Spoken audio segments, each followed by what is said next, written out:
Hard days are not a sign that life is against you. They are proof that life is training you. And Stoicism begins with the understanding that pain, difficulty, rejection, exhaustion, and uncertainty are not interruptions to your journey, but essential parts of it. Because according to Marcus Aurelius, what stands in the way becomes a way. And when you accept this deeply, you stop asking, why is this happening to me?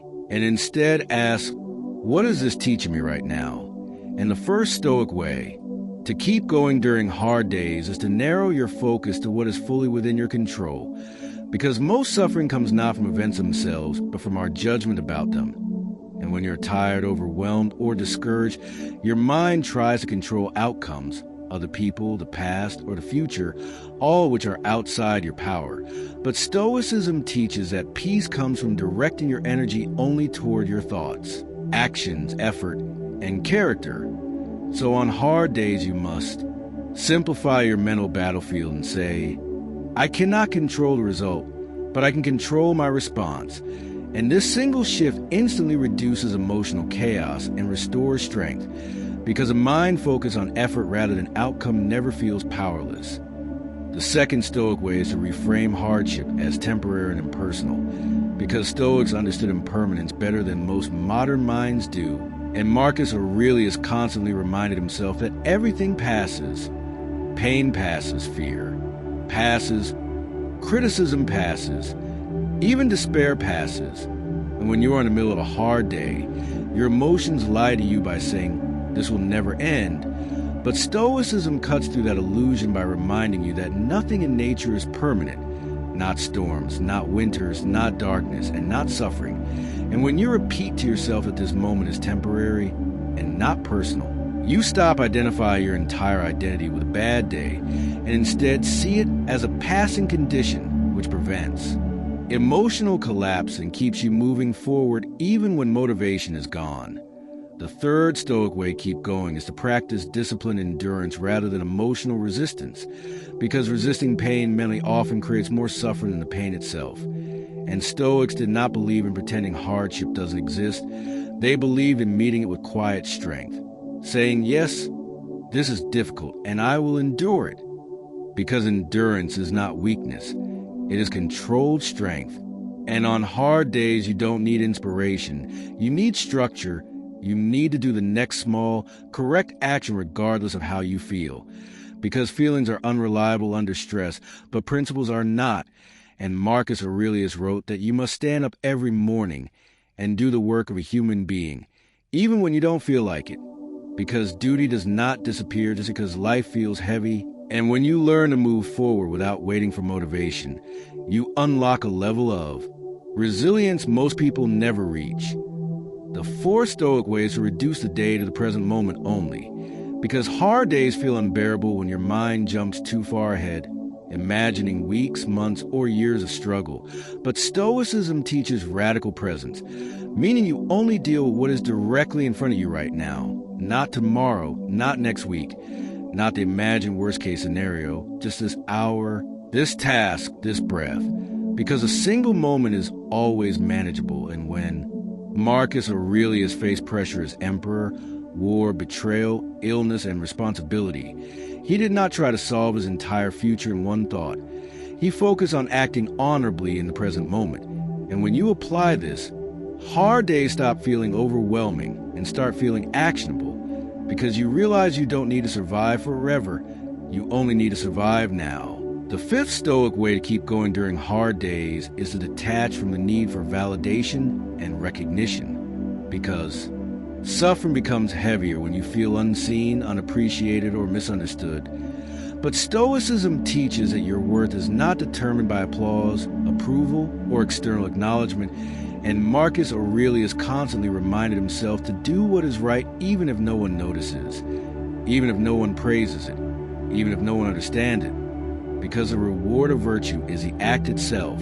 And when you release the need for others to validate your struggle, you gain emotional independence, which allows you to keep going quietly, steadily, and powerfully without resentment, bitterness, or self-pity. Because you no longer expect the world to comfort you before you move forward. The sixth Stoic way is to treat yourself as both the student and the teacher during hard days, meaning instead of emotionally collapsing or mentally escaping, you observe yourself, asking, how am I responding? What can I improve? Where am I losing discipline? Because Stoicism is a philosophy of self-examination, and Marcus Aurelius used his journal not to complain, but to correct himself, reminding himself to stay rational, humble, patient, and focused. And when you adopt this mindset, hard days become training grounds rather than breakdown points. Because every struggle reveals a weakness that can be strengthened, and every mistake becomes feedback rather than failure. The seventh Stoic way to keep going is to remember your larger purpose and role in the world. Because Stoics believe that every individual has a responsibility to contribute, to act according to reason and virtue, regardless of personal discomfort. And when life feels heavy, reminding yourself that your actions matter beyond your feelings gives you strength that emotion alone cannot provide, because you're no longer acting just for relief but for meaning. And Marcus Aurelius believed that humans are made to work together, to endure for the greater good, and to act with integrity even when it hurts. And when you connect your daily struggle to a larger purpose, quitting feels less attractive and perseverance feels natural. And finally, the eighth Stoic way to keep going during hard days is to accept suffering without dramatizing it. Because Stoicism teaches emotional sobriety, meaning you acknowledge pain without exaggeration, without storytelling, without turning discomfort into identity. Because most people suffer twice, once from the event and once from the story they tell about it. But Stoics refuse the second suffering, choosing to experience difficulty plainly, without mental amplification. Because when you stop adding emotional commentary to pain, it becomes lighter, clearer, and easier to carry. And this is why Stoics appear calm under pressure, not because they feel nothing, but because they do not inflate suffering with unnecessary meaning. And when you practice this, hard days lose their power to break you and instead become days that strengthen your character quietly, steadily, and permanently. As the Stoic path deepens, you begin to understand that hard days are not enemies to be defeated, but realities to be navigated with clarity and composure. And Marcus Aurelius repeatedly warned that the mind itself often becomes the greatest source of exhaustion, because when we resist reality, complain internally, or demand life to be easier, we drain ourselves faster than the hardship ever could, which is why one of the most powerful Stoic lessons during difficult periods is learning to conserve mental energy by accepting what is happening without negotiation. Because acceptance is not surrender, it is alignment with reality. And when you stop fighting the fact that today is hard, you suddenly regain strength to deal with it intelligently, because energy once wasted on resistance becomes available for endurance. Another crucial Stoic principle for continuing during hard days is emotional restraint. Not suppression, but regulation, because Stoics understood that emotions are natural responses yet dangerous masters. And Marcus Aurelius emphasized that allowing anger, frustration, fear, or despair to dominate the mind leads to distorted judgment, impulsive decisions, and unnecessary suffering.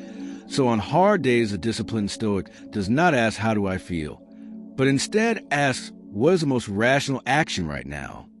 And by shifting authority from emotion to reason, you prevent temporary feelings from creating permanent damage, which is why Stoic resilience appears quiet but unbreakable. Another overlooked Stoic strategy is to lower expectations without lowering standards, because disappointment often arises not from events, but from unrealistic assumptions about how people, life, or progress should behave. And Marcus Aurelius reminded himself constantly that people will be selfish, situations will be unfair, and outcomes will not always align with effort. Yet virtue demands consistency regardless of these truths. So on hard days, instead of demanding smoothness from life, you maintain high standards for your own conduct while expecting obstacles as normal, which removes shock and frustration from difficulty and replaces them with preparedness and calm resolve. Stoicism also teaches that solitude during hardship is not loneliness, but an opportunity for internal strengthening. Because when external comfort is absent, The Stoic learns to become self-sufficient emotionally, relying on reason, values, and discipline rather than reassurance, distraction, or sympathy. And Marcus Aurelius often wrote to himself as if no one else would understand or support him. Yet instead of resentment, he cultivated inner companionship through reflection, reminding himself that as long as he possessed a rational mind aligned with virtue, he was never truly alone. And when you internalize this, hard days no longer feel isolating but sharpening, because solitude becomes a forge rather than a void. Another Stoic method for continuing through difficulty is remembering that adversity reveals character more clearly than comfort ever could, because ease hides weaknesses while struggle exposes them.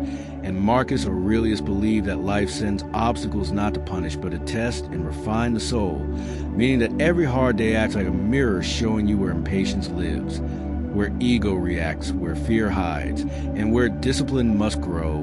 And when you see hardship as diagnostic rather than destructive, you stop feeling victimized by it and start using it as information, which transforms suffering into a tool rather than a threat. Stoicism also insists on practicing gratitude without emotional softness, meaning not forced positivity but rational appreciation, because Marcus Aurelius reminded himself that being alive, conscious, capable of thought, and able to act with integrity were privileges even in pain. And when hard days tempt you to focus only on what is missing, gratitude restores balance by reminding you of what remains intact, which prevents despair from hijacking perspective, because a mind that remembers what it still is cannot fully collapse into hopelessness. Another powerful Stoic reminder during hard days is the awareness of mortality, not morbidly but soberingly, because Marcus Aurelius constantly reflected on death to strip trivial problems of their exaggerated importance, understanding that life is brief and unpredictable. And when you remember that both suffering and existence itself are temporary, you stop dramatizing discomfort and start prioritizing dignity, asking yourself whether this moment deserves emotional collapse or calm endurance. Because when time is limited, wasting it on self-pity feels irrational. Ultimately, Stoicism teaches that the purpose of enduring hard days is not happiness but character, because happiness fluctuates with circumstance, while character remains. And Marcus Aurelius believed that the true measure of a person is not how they behave when life is comfortable, but how they conduct themselves when it is unfair, exhausting, or painful. And when you align with this belief, hard days lose their power to define you negatively and instead become chapters in a longer narrative of strength, discipline, and self-respect. Because you no longer seek ease as validation, but growth as proof of progress. And when you live this way consistently, you discover that even when life does not become easier, you become stronger, calmer, and more grounded, capable of moving forward without bitterness, complaint, or collapse, carrying yourself with quiet, stoic dignity through every season, knowing that no hard day has the authority to break a disciplined mind rooted in reason, acceptance, and unwavering inner control.